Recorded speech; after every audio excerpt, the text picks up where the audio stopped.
Former Hinds County Election Commissioner Tony Johnson has accepted a plea deal in her fraud trial. Johnson pled guilty to fraud, embezzlement, and bribery charges. This makes her a convicted felon and means she can no longer hold a seat in the Hinds County Election Commission. Johnson now faces 5 years probation, followed by 5 years post-release supervision. She also has to pay back over $24,000. Hinds County District 2 Supervisor David Archie is claiming election fraud and corruption after being defeated by Anthony Smith during Tuesday's primary. Smith received 63% of the votes and Archie received 37% of the votes during the primary election. This is corruption and fraud at its best in Mississippi. Archie describes the election outcome as a high-tech election heist. ES&S, which is election system and software, has been together on the winning side for these candidates. He says this has happened in other communities across the state, including Yazoo and Hinds counties. Attorney Lisa Ross refuted the claim and says there was no machine manipulation and that former Hinds County Election Commissioner Tony Johnson is innocent.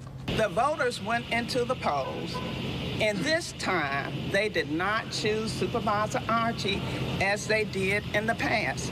Now, this is not Supervisor Archie's first time mentioning that there were voter irregularities when he lost an election. And the way to prove fraud in voter election cases is, first of all, let's go review the ballots. Archie says he wants a thorough investigation, going to the district attorney's office to meet with Attorney Jody Owens. Archie says they are set to meet in the near future. Archie says he will ask agencies, including the FBI and the Department of Justice, to intervene. Good luck with that.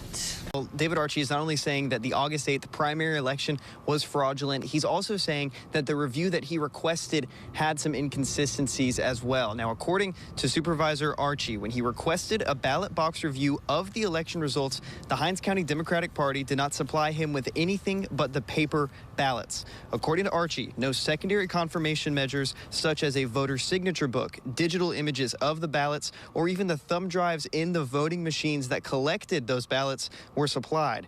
Cynthia Johnson Walker says she personally led the ballot review, and by only receiving paper ballots, there is no way to confirm that there were any legitimate votes. I have reason to believe that we don't know if you got 1,800 voters. All we know is you got 1,800 paper ballots. Had she left me some books and I came back to 1,800, had she left me some media sticks and I came back to 1,800, had she left me a tally sheet, I came back to 1,800, had they left us a receiving and a receipt in return form, we could come back to some serial numbers.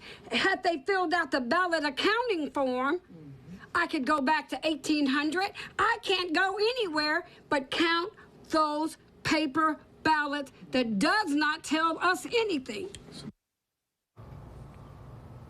In a statement, the Hinds County Democratic Executive Committee chairperson Jacqueline Amos said, quote, "We understand that one candidate who lost, namely David Archie, has decided to challenge the results of the August 8th primary. He has the right to challenge the results and will cooperate however necessary." Now, Supervisor Archie has also called on the resignation of Jacqueline Amos from her position in the party, or he will be filing criminal charges. He also cited an insult-laced text message between Amos and an unnamed person saying that she had plans on doing something to David Archie in results of his election.